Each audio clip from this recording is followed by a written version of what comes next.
বন্ধুরা দেখুন, এখানে আমরা গেজারের সুইচটি করে দিলাম। এখানে গেজার সুইচ অন করে দিলাম।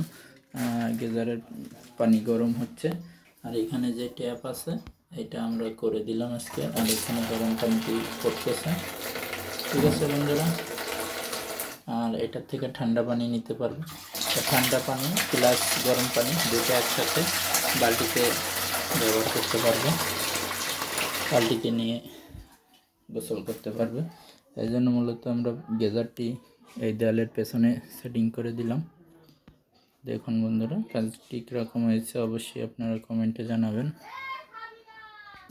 বন্ধুরা দেখুন, এখানে গেজারটি এই দেয়ালের ভিতরে আমরা সেটিং করে দিলাম, আর নিচের থেকে এখানে গরম পানিটি ঢুকতেছে, এখানে ঠান্ডা পানি ঢুকতেছে। এইভাবে মূলত কাজটি কমপ্লিট করে দিলাম। কাজটি কীরকম হয়েছে আপনারা অবশ্যই জানাবেন। এখানে দেখুন কারেন্টের লাইনটি এইভাবে সেটেল দিয়ে কমপ্লিট করে দিলাম, ওখান থেকে লাইনটি এনে